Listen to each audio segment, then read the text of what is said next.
मैं कई बार जिक्र भी करता हूं और आज फिर आपको बताऊंगा कि अगर आपके अंदर ये सारे मूल्य हैं या कम मात्रा में है, मूल्यों की भी एक सघनता होती है कि कितना गहरे से वो आपके अंदर बैठा हुआ है। अगर कम मात्रा में बैठे हुए हैं तो भी जब आप इस परीक्षा की तैयारी करते हैं तो ये मूल्य आपके अंदर समाहित हो जाते हैं। पहला,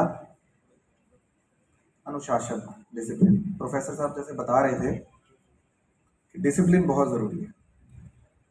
अब सब लोगों को पता है कि टाइम की वैल्यू है वो सबसे ज्यादा समझ आती है तो किससे आती है? यूपीएससी की पढ़ाई से। अगर किसी ने कोई भी एग्जाम क्लियर किया है या किसी की तैयारी की है, उसको पता है कि अगर 1 घंटा भी खराब हो गया तो फिर खुद को दोषी मानने लगता है व्यक्ति। ऐसा इस एग्जाम में टाइम की वैल्यू है। सब लोग, कितने लोग टाइम टेबल बनाते हैं यहाँ पे? टाइम टेबल से पढ़ते हैं? ठीक है, मैंने देख लिया। अब ये बताइए कितने लोग उस टाइम टेबल को फॉलो कर लेते हैं? मतलब 80-90% कर लो तो भी हाथ खड़े कर सकते। अब 2 तरीके के टाइम मैनेजमेंट होते हैं। पहला, आपने बेसिक बेसिक बना लिया कि भाई दिन में 7-8 घंटे पढ़ूंगा या पढ़ूंगी, और उसके बाद में थोड़ी देर खुद को समय दूंगा, कुछ देख लूंगा अच्छा। ये दूसरे प्रकार का टाइम मैनेजमेंट है, वो है बहुत ही दुस्साहसी वाला टाइम मैनेजमेंट। रात को 12 बजे सोऊंगा, सुबह 4 बजे उठ के 4:10 पे पढ़ाई करना शुरू करता हूँ। 4:10 से लेके 8 बजे तक पढ़ूंगा। 10 मिनट का ब्रेक लूंगा, उसमें ब्रेकफास्ट भी कर लूंगा, सब कुछ कर लूंगा, फिर 4 घंटे दोबारा से। ठीक है, इतना कठोर टाइम टेबल बना लेंगे कि खुद मोहित हो जाएंगे उसको देख के कि वाह क्या टाइम टेबल बनाया है। और ये फील आने लग जाएगी कि इससे तो 2 महीने में पूरा सिलेबस कवर कर दूंगा, उसके बाद करूंगा क्या। ठीक है, तो 2 प्रकार के टाइम टेबल बनाने वाले लोग होते हैं। आपको कौन से वाला बनना है? पहले वाला। मोटा मोटा अपना एक टाइम टेबल बनाना है, उस पर स्ट्रिक्ट रहना है और उसके हिसाब से पढ़ाई करनी है। अब उसके बाद में पहला मैंने बताया डिसिप्लिन। अब डिसिप्लिन ये नहीं है कि आपको सिर्फ पढ़ाई के मामले में डिसिप्लिन होना है। मैं हर जगह ये बोलता हूं कि अगर आप हेल्दी और फिट हो तो आप कोई भी चीज कर सकते हो अच्छे से। और अभी थोड़े दिन पहले इलेक्शन का टाइम था। इलेक्शन के टाइम में सबको बहुत हैक्टिक शेड्यूल रहता है, सारे रात को 10 बजे घर आते हैं, 11 बजे घर आते हैं। तो हम लोग, हमारी कुछ टीम थी, इलेक्शन की टीम के लोग, हम लोग बात कर रहे थे। तो मैं शाम को 9:30-10 बजे घर पहुंचा और फिर रनिंग करने चला गया।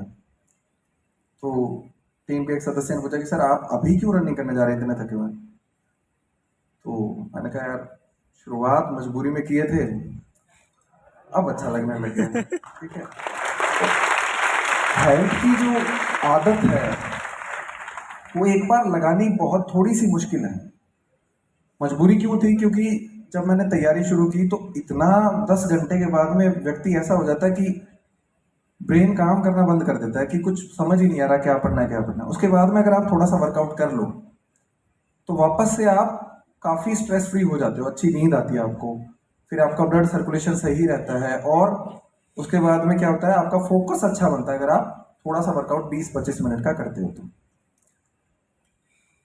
और तीसरा मेरी लाइफ का ये भी लक्ष्य है कि मैं आज से 20-25 साल बाद ये ना देखूं कि यार मैंने काम तो बहुत कर लिया पर मेरी हेल्थ नहीं बची। तो वो चीज के लिए जरूरी है अपनी डिसिप्लिन हर एस्पेक्ट में लेके आनी है। आपको खाना खाना है तो ठीक है, आप खाइए, बाहर का खाइए, कॉलेज में नहीं खाएंगे तो गलत है। ये मैं ये नहीं कहूँगा, छोड़ दीजिए, और थोड़ा अच्छा क्लीन खाने की भी हैबिट रखिए। ये सारी चीजें को जब डिसिप्लिन आता है, टाइम मैनेजमेंट, हेल्थ मैनेजमेंट, उसके बाद में फूड मैनेजमेंट, ये सारी चीजों को आपको मैनेज करके रखना है। उसके बाद एक मूल्य की बात की थी, सत्यनिष्ठा की। सत्यनिष्ठा का मतलब मैं आपको बहुत ज्यादा टेक्निकल वर्ड नहीं समझाऊंगा कि ये गीता में लिखा था मनसा वाचा कर्मणा, कि जो आप सोचते हो वैसा आप लाइफ में इंप्लीमेंट करने का प्रयास करें। 100% नहीं कर पाते, लेकिन जितना हद तक कर सकते हैं उतना करें।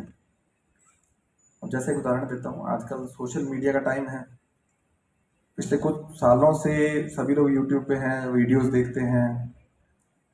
तो तैयारी करने के लिए दो वर्ग मैं मोटे मोटे बोलूंगा। एक, जिनको सर्विस करनी है, सर्विस का मतलब है कि कुछ करना है सोसाइटी के लिए, वो उनके लिए आते हैं कि, और ये बात के लिए मैं वाउच कर सकता हूं कि ये सर्विस ऐसी है जिसमें आप कंपैरेटिवली, सभी लोग सोसाइटी में योगदान देते हैं, कंपैरेटिवली अगर आप चाहें तो बहुत सारे लोगों का भला कर सकते हैं, और डायरेक्ट बेनिफिट अगर आप में शिद्दत है काम करने की तो। ठीक है, एक तो सेवा भावना हो गई। दूसरे वो लोग होते हैं जो ये देख करके आते हैं कि भोकाली, ठीक है, यूट्यूब पे देख लिया कि आईएएस की रॉयल एंट्री हो रही है, आईपीएस की रॉयल एंट्री हो रही है, पीछे गार्ड है, गाड़ी चल रही है, सायरन बज रहा है, सर को ही देखा। दूसरे वो लोग हैं। तीसरे कुछ अलग इंटरेस्ट हो सकते हैं, किसी को अच्छी शादी करनी हो, किसी को पैसे कमाने हो, एक्सवाइजेड जो भी। तो इंटीग्रिटी से मतलब है कि आपका जो सोचने का तरीका है, इसका नाम सिविल सेवा है। तो अगर आप पहले वाले काम के लिए आ रहे हैं तो बहुत स्वागत है आपका, और अगर आप दूसरे या तीसरे चीजों से प्रेरित होकर के आपको मोटिवेशन मिल रहा है, या आप उस चीज से ड्राइव होते हैं कि मुझे तो भोकाली करनी है, गाड़ी घोड़े चाहिए, बढ़िया से लाइफ सेट है, तो फिर बहुत मुश्किल का सामना करना पड़ेगा। क्यों करना पड़ेगा? कि आप गए तो थे भोकाली देख के, भोकाली बिल्कुल है, लेकिन उसके सामने बहुत सारा काम भी है। ठीक है, काम तो आपको करना पड़ेगा, और उसके लिए आप नहीं करेंगे तो फिर आप पे लोग सवाल उठाएंगे। आप सोचेंगे कि यार भोकाली के लिए आया था, लोग तो सवाल उठा रहे हैं। आज के टाइम पे जनता भी बहुत जागरूक है ना, अधिकारों के लिए जागरूक होना अच्छी बात है। तो दो समस्याएं खड़ी होती है कुछ लोगों के सामने जब उनको प्रेरणा देने वाले तत्व दूसरे होते हैं। ठीक, तो सत्यनिष्ठा से मतलब है अगर आप सिविल सेवा में जाना चाहते हैं तो सोच भी वही रखें कि सेवा के पर्सपेक्टिव से जाना है। तीसरी चीज हो गई संवेदना। अब एक कंपैशन फैटिक का कॉन्सेप्ट चलता है। जैसे हॉस्पिटल में जनरली बोलते हैं कि नर्सेस में उतनी करुणा नहीं रहती। क्यों नहीं रहती? क्योंकि रोज वही पेशेंट देखने हैं, तो व्यक्ति की करुणा धीरे धीरे कम होने लगती है, करुणा की थकान पैदा हो जाती है। तो ये चीज मेंटेन करके रखना बहुत जरूरी है कि आप जिसके लिए काम कर रहे हैं, आपके कितने ही परेशान है आप, लेकिन आपके गेट पे कोई व्यक्ति है जिसको जरूरत है, तो आप उससे प्रेम से बात करें, उसकी बात को समझें, उसको ये ना टरकाएं कि कल आना यार, अब हो गया, आज नहीं करेंगे, कल करेंगे, क्या दिक्कत है। क्योंकि उनके लिए आप प्रॉब्लम सॉल्वर हो, आप उनको वो चीज दे सकते हो जो चीज की उनको जरूरत है। आज भी लोग ऑफिस में घुसते हैं तो अपनी चप्पलें उतार के घुसते हैं, ये मैंने फील किया।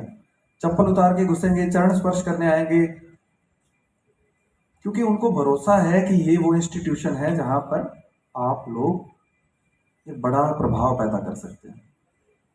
ठीक है, थोड़े दिन पहले एक सर्वे आया था, उसमें ये था कि भारतीय सेना और न्यायपालिका विभाग में कलेक्टर का ऑफिस तीसरा वो ऑफिस है जिस पर सबसे ज्यादा ट्रस्ट है लोगों को। ठीक है,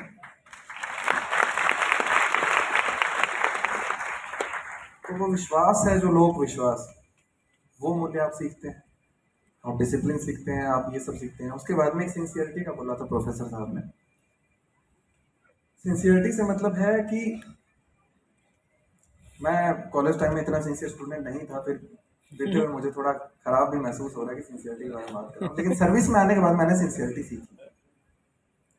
सिंसियरिटी का मतलब ये है कि जब आप काम कर रहे हैं ऑफिस आवर्स में, उस समय आप सिर्फ काम करिए। उसमें ये नहीं है कि आप गप्पे लड़ा रहे हैं, आप फोन पे बातें कर रहे हैं, आपके दिमाग में कुछ और चल रहा है। लेकिन जब आपका पर्सनल टाइम चल रहा है, आप वीकेंड पे आराम से घर पे बैठ के रेस्ट कर रहे हैं, तो वो चीज छोड़ दें। काम कर रहे हैं तो उसको सिंसियरिटी करें। जैसे आज का अगर काम आया है, ये चीज मैंने एक साल में सीखी है। काम अगर आज आ गया, दो व्यक्ति आ गए, मैं चाहे घर जा रहा हूँ, उनका काम कंप्लीट करके जाना है, ये सिंसियरिटी। ये कॉलेज में आप सब लोग देखते होंगे ना, कल करेंगे यार, छोड़ो, अभी क्या है, बहुत दिन पड़े हैं, ये सारी चीजें आती हैं। ठीक है, कॉलेज टाइम में अगर चला लें तो चल भी सकता है, लेकिन अगर आप सर्विस में आते हैं तो फिर अगर आप सिंसियरिटी नहीं रखेंगे तो थोड़ी समस्या आपके लिए हो सकती है।